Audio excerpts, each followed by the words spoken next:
الصلاۃ والسلام علیک یا سیدی یا رسول اللہ وعلی آلک و اصحابک یا سیدی یا حبیب اللہ۔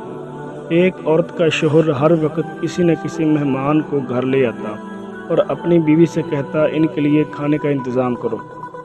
روزانہ وہ مہمان کے لیے کھانے تیار کرتی۔ آخر کار وہ روز کے معمول سے تنگ آ گئی اور ایک دن رسول پاک صلی اللہ علیہ وسلم کے پاس گئی اور کہنے لگی یا رسول اللہ صلی اللہ علیہ وسلم، میرا شوہر روزانہ کسی مہمان کو گھر لے آتا ہے اور میں کھانے بنا کے تھک جاتی ہوں۔ یا رسول اللہ صلی اللہ علیہ وسلم کوئی ایسا طریقہ بتائیں کہ میرا شوہر گھر میں مہمان نہ لے آئے۔ اس وقت نبی کریم صلی اللہ علیہ وسلم خاموش رہے اور وہ عورت نبی پاک کی خاموشی دیکھ کر گھر واپس آ گئی۔ اگلے دن نبی پاک صلی اللہ علیہ وسلم نے اس عورت کے شوہر کو بلایا اور کہا کل میں تمہارا مہمان ہوں گا۔ وہ آدمی بہت خوش ہوا اور آ کے اپنی بیوی کو بتایا کہ آج نبی پاک صلی اللہ علیہ وسلم ہمارے مہمان بن کے آئیں گے۔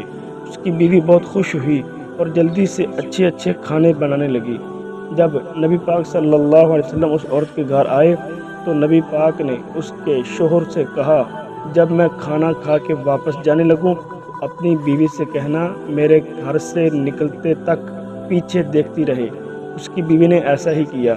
جب نبی پاک صلی اللہ علیہ وسلم واپس جانے لگے تو اس عورت نے کیا دیکھا کہ رسول اللہ صلی اللہ علیہ وسلم کے ساتھ بچھو، سانپ اور کیڑے مکوڑے سب ساتھ جا رہے تھے۔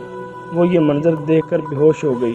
اگلے دن وہ پھر نبی پاک صلی اللہ علیہ وسلم کے پاس گئی تو نبی پاک سرکار نے اس عورت کو بتایا کہ مہمان اپنا نصیب خود لے کے آتا ہے اور جو مہمان کے لیے محنت کی جاتی ہے اس کے بدلے جب وہ واپس جاتا ہے تو ساتھ اس گھر سے ساری بلاؤں اور اس گھر کے سارے گناہ ساتھ لے جاتا ہے۔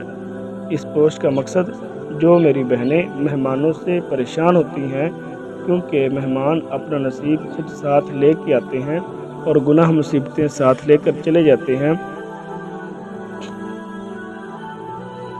وہ مہمانوں سے تنگ نہ ہوا کریں اور مہمانوں کی اچھی میزبانی کیا کریں۔ فی امان اللہ۔ اللہ پاک سب کو ہدایت دے۔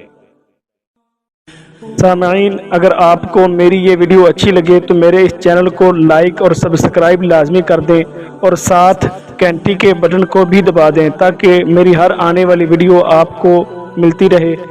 آپ کے تعاون کا بہت بہت شکریہ۔ فی امان اللہ۔ اللہ حافظ۔